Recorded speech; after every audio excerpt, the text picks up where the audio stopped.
October 6th, 2020. Just taking a quick look at this cover crop zone. You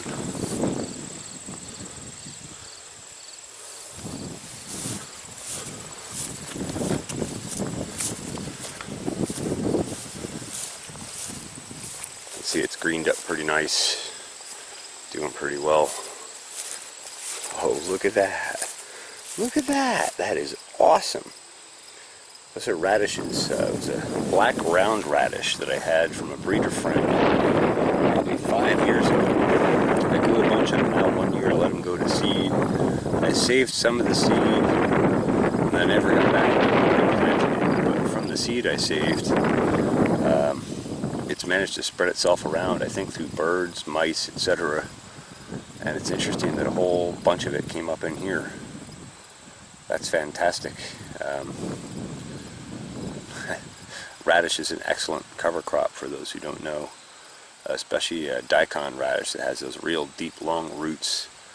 They're excellent for sequestering nitrogen from legumes and that sort of thing, holding it in that radish root structure, and then as they rot down in the spring, it gets released back to the soil. There's a lot of other things radishes do as well, but really cool to see these came in on their own. Another day along here on the corn block.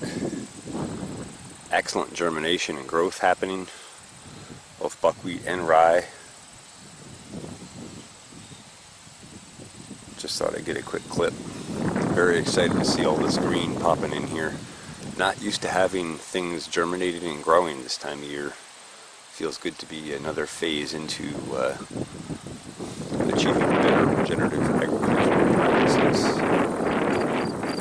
We're checking on this roll down section. All those little green shoots popping up.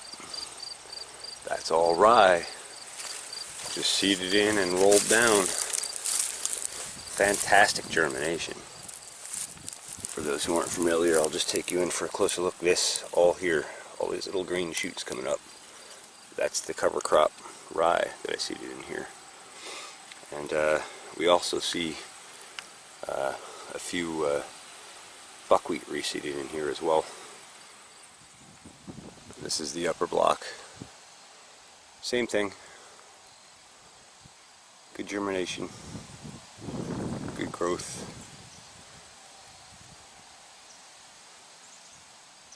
Just wanted to get a quick update. Ian Stepler of A Canadian Beekeeper's blog always talks about the little ditch areas, the little side areas that most farmers would spray with an herbicide or mow under. And those of us a little more in tune with the bees, we like to leave these spots because they grow all these beautiful flowers in there, which we may or may not appreciate visually, but they are a huge beneficial factor for pollinators. All pollinators, not just honeybees, all pollinators. And you can see here in this aster and this goldenrod, this is stuff that ordinarily, in order to keep good maintenance around the barn, I would keep mowed down. But I let it grow up in the summer, one, because it's difficult to get to deal with, because there's a lot of junk underneath here I can't just run through with a mower, and two, because it provides this little niche pollen and nectar source for the bees. And you can see that's very valuable this time of year. It's October 6th. There isn't a tremendous amount of pollen and nectar sources available, but here we have a nice little niche for the bees, and they are accessing and pulling from this resource at a phenomenal rate right now. And you can see these flowers are loaded with honeybees. It's the little things that really do count. Of course, they're also working these yellow flowers that I still don't know the name of.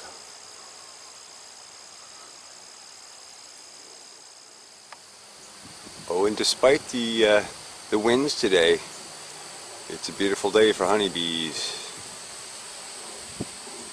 They are pulling those resources.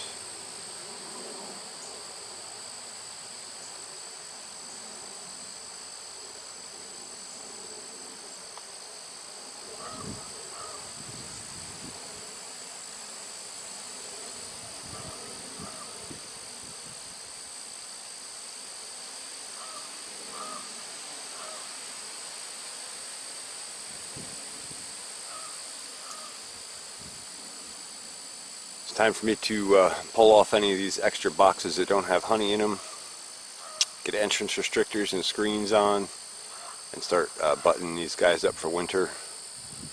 And then I don't know if I'll get to it this week, maybe later in the week or early next week. I'll start putting some bulk feed sugar out here for them.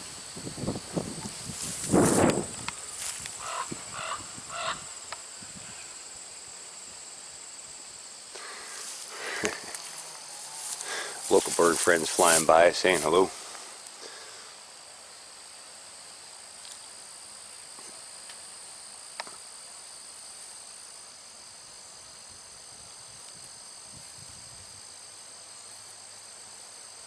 Yeah, and I'm seeing some fighting on these entrances, so yeah, time to get those restrictors on. I'm going to do that today. In fact, I'm going to go get my suit together and get on that. Not, of course, before we get a shot of the top bar hive, which is also pulling some pretty excellent traffic today.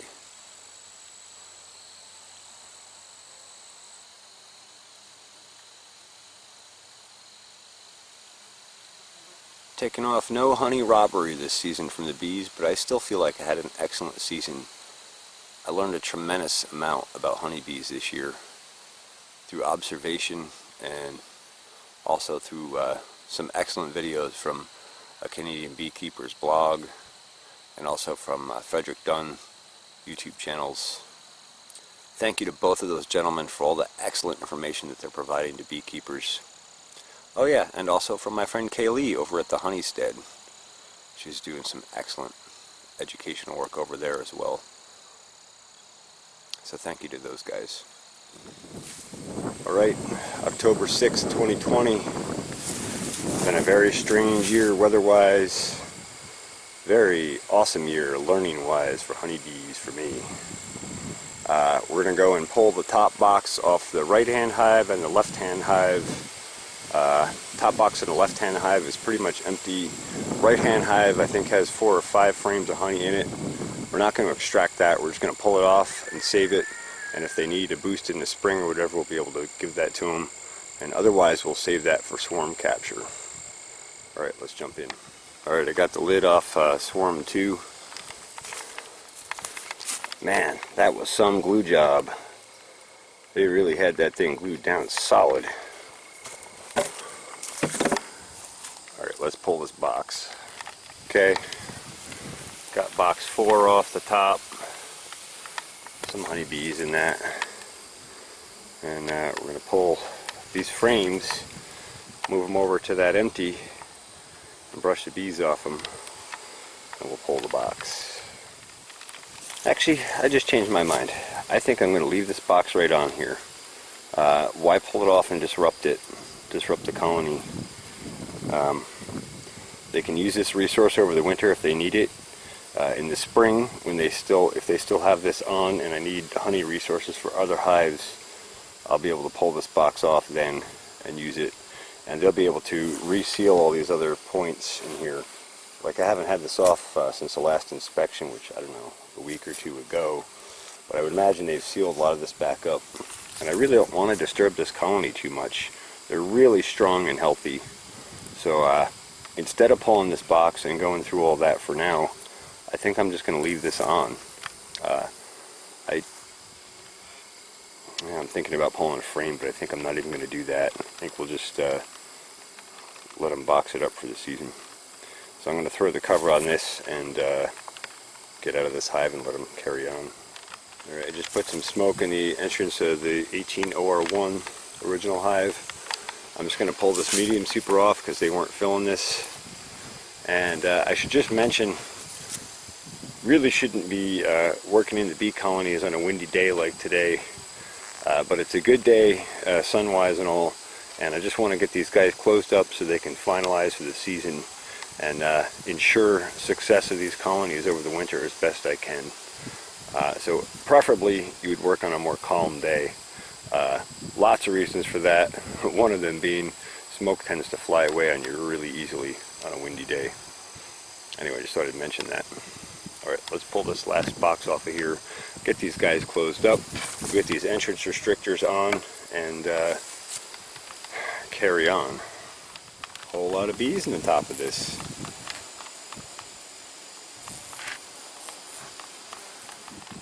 Yeah, see how feisty they are this time of year. They're ticked that I'm going in here, and also because of the wind, it was a little hard to get good smoke in here.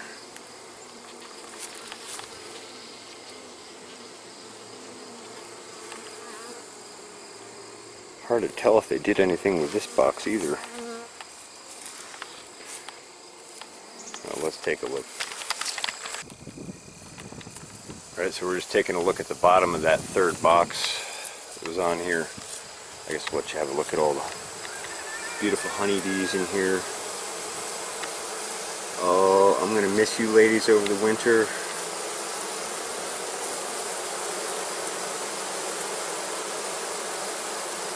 Look at all those beautiful bees.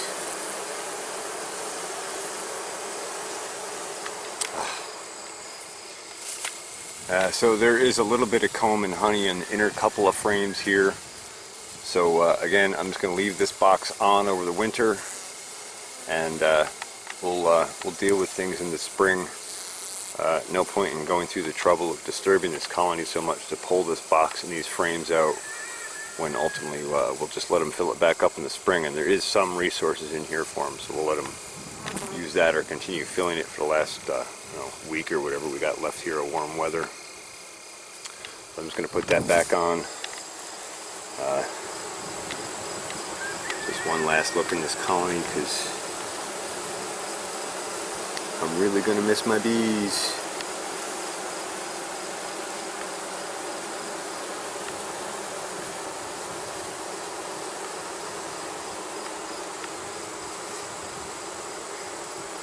In case you can't tell, I'm deep in love with honeybees at this point. Alright, let's close this back up so these ladies can get on about their business. Alright, all pieced back together, except for the outer cover. And I guess I'll just show you on this cover. A lot of spiders like to come in here, so I go through and scrape them out.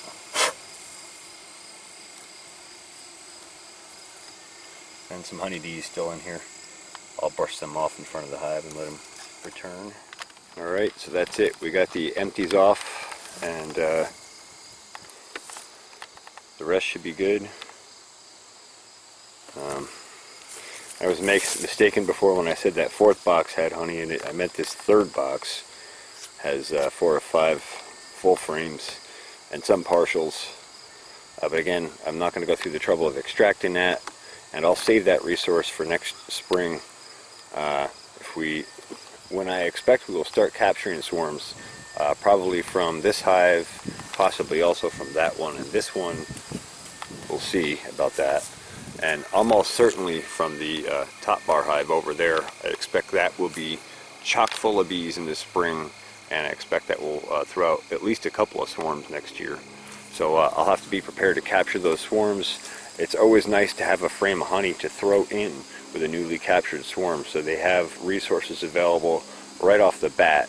That gives them that little edge till they can get their nest established and kind of carry on with business.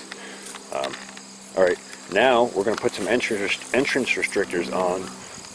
2 reasons we put entrance restrictors on honeybee hives. One is to keep mice and other rodents out, because mice will come in here in cooler weather or rainy weather when the bees are not able to defend the hive, and they'll make a nest in there and they'll make a damn mess in there. So we keep them out. They tend to go in the winter time. Of course, if you go into honeybee hive colony, it's nice and warm in there at 95 degrees. I'd go in there and nest if I were a mouse. However, I'm not a mouse, and I don't like mice, and I don't want them in my beehives. So that's one reason we do the entrance restrictors. The other reason is this time of year, as resources dwindle in the field, the honeybees will kind of switch from where they'll go out and chase after resources to where they'll start looking for more easily available resources. And if they can rob out another hive, they will do that. So they end up competing with each other if you don't help protect them. So So when we put the entrance restrictors on, we make it so that instead of trying to guard this entire width of the entrance for the colony, we close it down so it's a very small space, and then the guard beeves have a very small area to defend. This is a pretty basic principle as far as defensive action. Anyway, so some time to get some entrance restrictors and screens on, and then they're basically set for the winter. I'll probably come back. I'm not sure if I'm going to put insulation on these hives or not, but I probably almost certainly will come back and put some tar paper on just around the outside of these hives, just to help block out that wind. One of the biggest negative factors on a honeybee colony in the wintertime is the wind. You know, if you've ever been in a drafty house, you know how much that wind cuts through you and how those cold drafts can really chill you and make take what's ordinarily a warm and cozy place to be and make it pretty miserable. So all right, let's get these entrance restrictors on. So I've gotten the Swarm 1 hive restricted. All it really is a piece of wood and a piece of screen. I don't know where the rest of my thinner screen is. I think that's 3/8 maybe. I really like that size because it makes it so a honeybee can get through, but it blocks out pretty much everything else. Not even sure if a yellow jacket can actually get through that. But I just thought I would show. You can see, zoom you in here. Apologize for unsteady camera work as usual. You should be able to see them. Yeah, there you go. You can see how they can kind of go through that screen. It's a little bit of a squeeze for them, but that'll help them defend the colony from robbing and mice and hornets and all the natural risks that they face. Alright, so I gotta do this one and that one.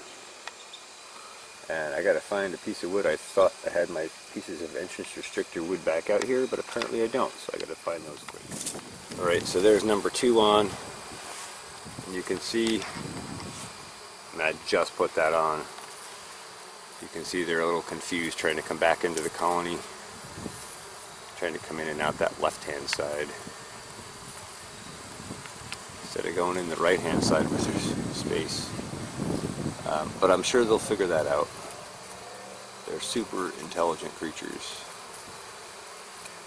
Wow, look at the number of bees coming back though. Man. Awesome. They're still really pulling resources nice and hard.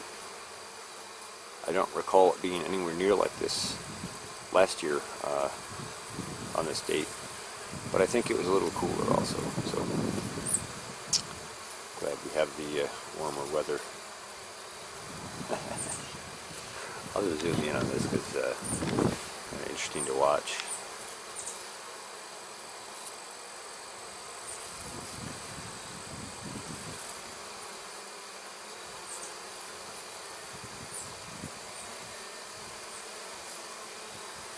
I mean, imagine you come home and the entrance to your house is totally different.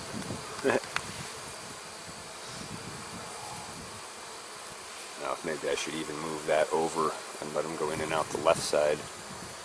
They seem to prefer it. But I'm going to go find the other piece of wood I need to finish the other one and other entrance restrictor, and then we'll see how they're making out here. And if I have to adjust it, I will. Alright, Hive 18 OR1, entrance restrictor on, screen in place. They seem to be adjusting okay. This Swarm 2 colony, boy, they're really not liking that. I think I'm going to pull that back off and slide it over the other side. They seem to be really confused. Although maybe that's just because it's a steady stream of returning foragers who haven't been back here in like an hour or so. Also, also I kind of don't like that hole. It's almost big enough for a mouse to get in and out of, and I definitely don't want that. I'm gonna pop that back off. Okay, well, while I have the opportunity to stand right in the stream of bees coming in a bee suit, I'm gonna do that for a minute because it's really interesting to be so close. Check out this girl. I'm trying to figure out what the heck I'm doing here. Inspecting and exploring me. Anyway, that seems to have cleared up the congestion that was happening here. And now I'll go ahead and put that screen back on, and things should be okay. Alright, I think that's it. Everything's boxed up, and like I said, just tar paper to put on, possibly insulation, we'll see. Ready for winter. It's been an excellent bee season. I hope you've come along for the ride since springtime with me here and followed the videos that I put up. Every time I do an inspection or something on the hives, I try to share it here on YouTube, and I hope you're following along. And I look forward to the 2021 honeybee season. In the meantime, check out my Truth Frequency radio show, Comrades in Farms. That's simulcast here on YouTube as well as on Truth Frequency Radio, iHeart, Tuned In, and TalkStream Live. That's Tuesdays at 9 p.m. Pacific Time, Wednesdays 12 a.m. Eastern Time.